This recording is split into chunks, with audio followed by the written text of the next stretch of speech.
Coucou les cavaliers, aujourd'hui je vous propose une vidéo sur un format un peu différent. On va parler d'avoir son cheval, la différence entre l'avoir en pension, l'avoir à la maison. Je vous proposerai des vidéos pour ce qui est d'avoir son cheval chez soi qui seront un peu plus explicites. Donc en attendant, préparez-vous un petit café, un peu de temps et on y va.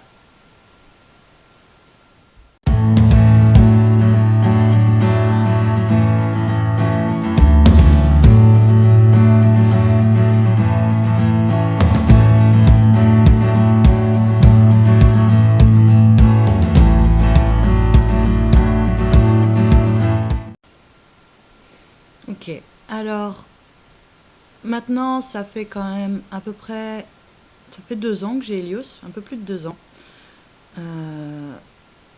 Je peux un petit peu parler des frais courants sur un cheval. J'ai toujours monté en club. J'ai eu des demi-pensions que voilà, je payais pas hein, clairement, donc c'était des demi-pensions au bon vouloir du propriétaire. J'avais pas de prix, donc je pouvais pas vraiment dire combien un cheval coûte au quotidien. Alors j'aurais plus tendance à vous parler des tarifs par rapport à la pension, en vous disant voilà la différence avec le fait d'avoir votre cheval chez vous. Mais de ce côté-là, je suis plus portée sur un que sur l'autre, forcément, je n'ai pas ce qu'il faut pour pouvoir avoir mon cheval chez moi. Alors pour la pension, il faut savoir que chaque pension a des tarifs différents. Voilà, après, il faut voir autour de chez vous ce qui vous convient. Avoir dans cet ensemble les infrastructures qui sont proposées, les prestations. Si maintenant vous avez des cours compris avec votre pension, si il y a des professionnels qui sont dans le secteur avec lesquels vous pourriez prendre en plus des cours spécifiques. Maintenant c'est le cas chez nous. Nous avons une prof qui vient et qui fait cours. Et à côté de ça, si on veut prendre des cours particuliers avec elle, ce sera en dehors de ça, du prix de la pension. Donc, ce qui est compris chez nous dans la pension, c'est donc les infrastructures, ronde-longe, on a le manège, on a des paddocks relativement grands pour pouvoir travailler, mais on essaie quand même de préserver ces paddocks-là pour pouvoir avoir des moments de repos. Nous avons des grands prés, énormément de prés. Pour ceux qui n'ont pas vu en fait la présentation de l'écurie, je vous la remettrai dans le petit i si j'y arrive. Sinon, je vous la mettrai en barre d'infos. Et comme ça, vous pourrez un peu voir la structure en général de notre écurie. Donc moi, j'ai une pension box avec mise au pré. Sauf qu'à l'heure actuelle, Helios c'est plus souvent en paddock qu'en pré, puisqu'il ne respecte pas les clôtures. Il va falloir faire un pré spécifiquement pour lui, pour éviter qu'il se retrouve dehors et qu'il revienne à l'écurie tout seul comme un grand, n'est-ce pas? Pour l'instant, c'est comme ça, il est en paddock, mais il est sorti tous les jours. Donc il a son box, son paddock, plus les séances de travail qu'on fait 2, 3... 4 fois par semaine en fonction du temps, en fonction de mes obligations. Et c'est cet avantage en fait que comprend la pension. C'est que votre cheval, il est nourri, il est sorti, il a un box propre. Et tout ça, si vous l'avez à la maison, ce sera à vous de le faire. Donc savoir nourrir son cheval, le surveiller, le sortir tous les jours. Puisque voilà, un cheval a quand même besoin d'être en extérieur. Tout ça, en fait, vous devrez vous en occuper. Donc, l'organisation n'est pas la même. Moi, je sais que je me lève le matin, je sais très bien que mon cheval, à telle heure, il sera nourri, à telle heure, son box, il sera propre. Quand je viendrai le soir, à telle heure, je viens, je sais qu'à telle heure, il a le goûter. Je dis goûter, hein, ils ont une petite ration à 16 heures. Et il sera renourri le soir. Donc, tout ça, moi, j'ai pas à y penser. Si j'ai des compléments à lui donner, je les transmets à la personne qui s'occupe des chevaux et elle lui donnera la ration concernée. Donc même ça, en fait, j'ai pas besoin de me déplacer si jamais il y a un cas exceptionnel, comme par exemple là, il y avait pas longtemps, il a dû faire une cure de fer. Donc j'avais des granulés spécialement faits pour ça. S'il y a de la mâche à donner, ben, je lui donne les produits et elle s'en occupe. Après, en dehors de la pension, on a les frais généraux, le dentiste une fois dans l'année, l'ostéopathe une fois dans l'année, le vétérinaire une fois dans l'année aussi. Donc moi, c'est le propriétaire de l'écurie qui s'occupe de tout ce qui est vermifuge. Donc voilà, pas besoin de faire venir le vétérinaire pour ça. Et c'est vraiment les rendez-vous fixes et le maréchal Ferrand. En sachant que moi, je fais parer Helios normalement 2 fois dans l'année. Donc une fois au printemps et une fois à l'automne, en fonction des besoins. S'il a le pied qui s'est relativement bien abîmé, qui s'est limé correctement, je le fais pas. Voilà. Si c'est trop long, je l'appelle, je dis voilà, bon ben on commence à être un peu long, il faudrait voir. Mais comme Helios va rester pieds nus, je n'ai pas les frais de ferrage. Voilà. Donc les frais de ferrage, c'est quand même tout de suite 40 € plus cher que s'il n'y a que le parage. Automatiquement. Donc, j'ai pas un salaire de ministre en soi. Donc moi, pour moi, c'est la solution la plus adaptée. J'ai tout à portée de main. Donc j'ai les structures. J'ai un casier pour pouvoir ranger mes affaires, qui est quand même relativement grand, hein, je ne vais pas me plaindre. J'ai beaucoup d'affaires, mais je suis en train de en train de monter une sellerie au grenier, puisque j'ai des affaires que j'utilise périodiquement. Je vais peut-être les utiliser 2 fois dans l'année, donc ça ne me sert à rien que ça me prenne une place monstre dans mon casier, alors que je peux avoir une place ici. En sachant que toutes ces infrastructures sont comprises donc dans ma pension. Si vous avez votre cheval à la maison, il va falloir investir dans les infrastructures. Si vous voulez travailler votre cheval, il va vous falloir soit un rond, soit une petite carrière. Donc voilà, ça fait des frais. Il faut compter le sol, il va falloir compter les piquets, il va falloir compter les clôtures pour les prés et tout, même pour délimiter le champ de travail. Surtout si vous travaillez en liberté, hein, c'est quand même mieux que votre cheval reste dans un secteur bien précis. Un box, ou tout du moins un abri, en fonction de votre région, c'est pareil, hein, ça joue sur la région. Vous allez avoir des régions où un abri tout simple, ça va le faire. Maintenant, comme chez nous, où on a des périodes extrêmement chaudes et des périodes extrêmement froides, avec de la neige, du courant d'air, du vent, enfin tout ce que vous voulez, on est déjà plus obligé de parler d'un abri box. Vraiment quelque chose où il peut se mettre à l'abri des courants d'air et pouvoir être au sec en fait. Hein. Je veux dire, maintenant, je prends l'exemple de mon cheval qui déteste l'eau. Il adore la neige, mais il n'aime pas la pluie. Donc, quand il pleut, il va sortir, il va cache demander à rentrer. Il déteste ça, il n'aime pas être mouillé. Voilà. J'ai jamais compris pourquoi. Il n'aime pas l'eau. Bon, en même temps, c'est un cheval qui vient du sud, donc il est plus habitué au soleil qu'à notre temps alsacien. Quoique que la neige, voilà, c'est un cheval qui devient fou. D'ailleurs, je vous mets au-dessus des vidéos de quand on avait 80 cm de neige, où il a fait le zouzou comme un taré. Donc voilà, il s'est vachement éclaté. Il adore la neige. Ça le mouille aussi, mais il préfère la neige. Donc moi, dans tout ça, dans mon budget, sur l'année, j'ai juste à compter, donc comme dit, mes frais professionnels qui donc comprennent le vétérinaire, l'ostéopathe, le dentiste, le maréchal Ferrand. Tout le reste est compris dans ma pension. Les grains, le foin, l'infrastructure, le fait que quelqu'un le surveille et prenne soin de lui. Parce que voilà, si jamais il y a un souci, alors certes, je suis tout de suite au courant, mais j'ai quelqu'un qui s'occupe de lui et qui me préviendra en cas de problème, mais qui fera les choses tout de suite. Elle n'attendra pas que je me déplace. Si maintenant il a un membre gonflé, Elle va pas attendre que j'arrive pour lui mettre de l'argile, elle va le faire cash, elle va pas m'attendre. Voilà, ce genre de choses.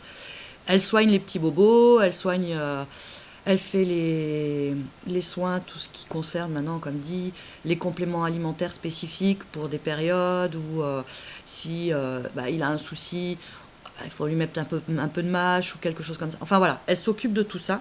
Moi, j'ai juste à lui fournir. Si elle me dit, voilà, Helios, il a un souci, il lui faut ça, je lui fournis et elle gère. Voilà.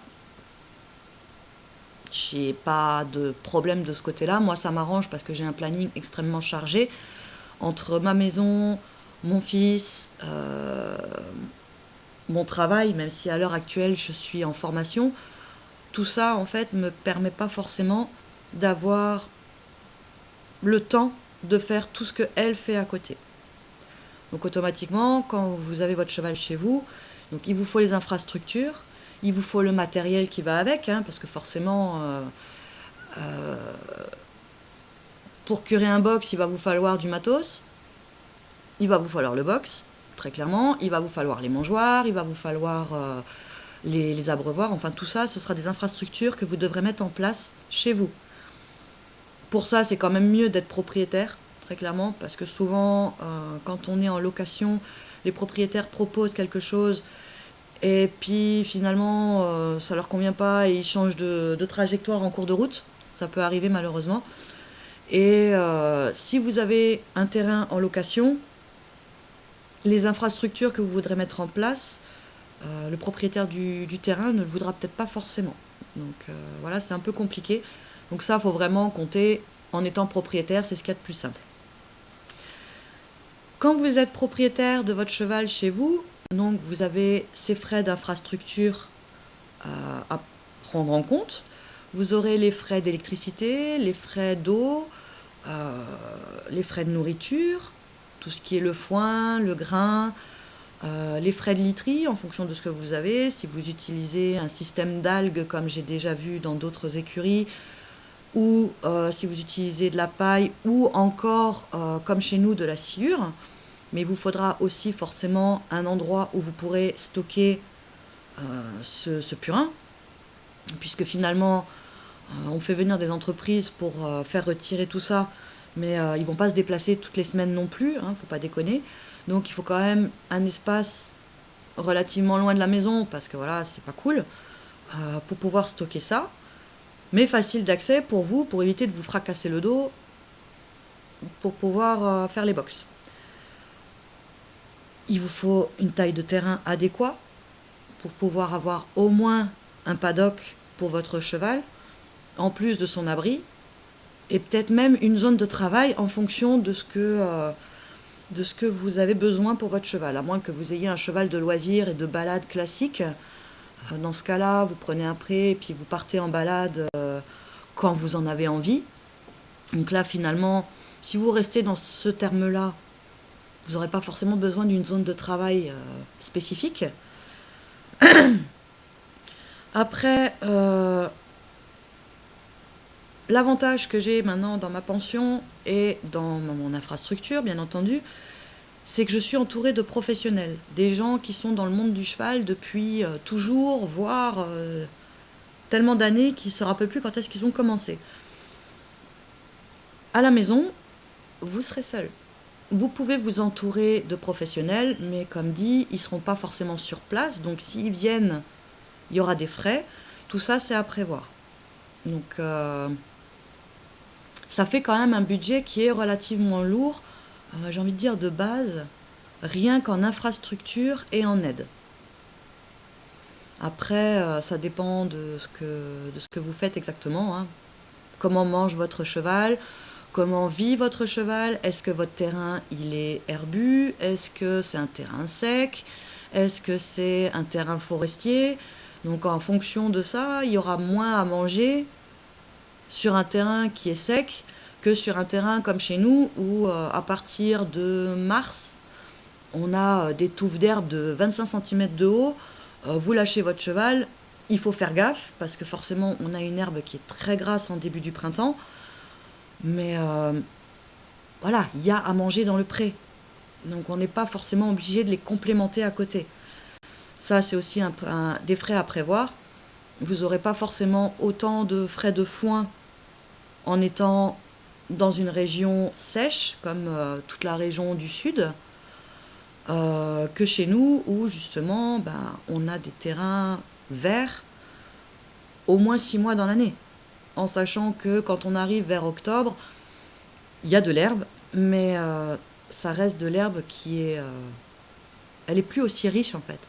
Elle a perdu tous ses bienfaits avec la chaleur, avec les pluies, avec...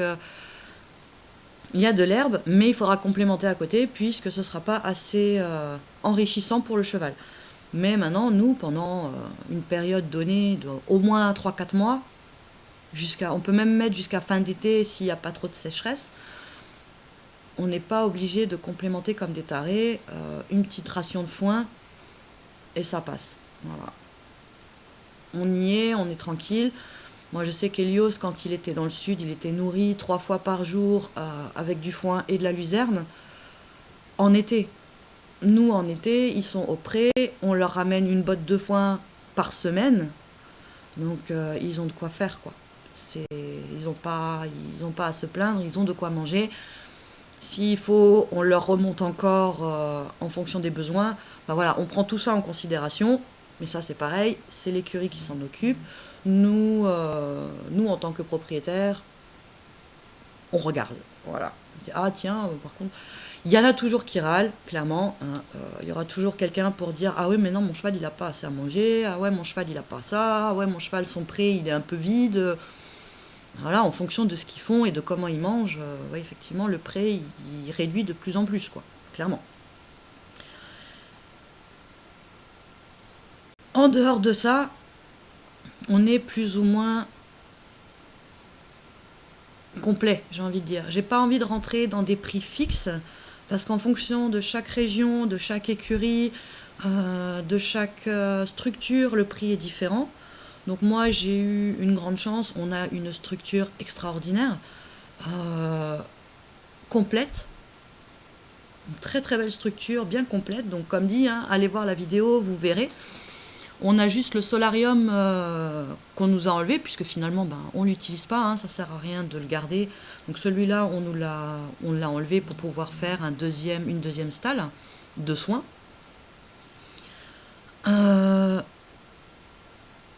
Je pense que j'ai à peu près fait le tour. Après, maintenant, quand vous faites votre choix pour une écurie ou pour prendre votre cheval à la maison, il faut toujours prévoir en fait ce que vous voulez faire avec votre cheval. Vous précipitez pas sur une pension parce que la pension est pas chère. Ou dire ah bah oui, je prends mon cheval chez moi, et puis se retrouver coincé en se disant ah ouais, mais en fait il faut que je fasse ça, il faut que je monte ça, il faut que je fasse ça. Ça se prépare, ça se calcule. Un cheval demande énormément de soins, énormément d'entretien, et surtout, si vous en avez qu'un, c'est un cheval qui a besoin de vivre en troupeau. Donc il va falloir des copains pour lui.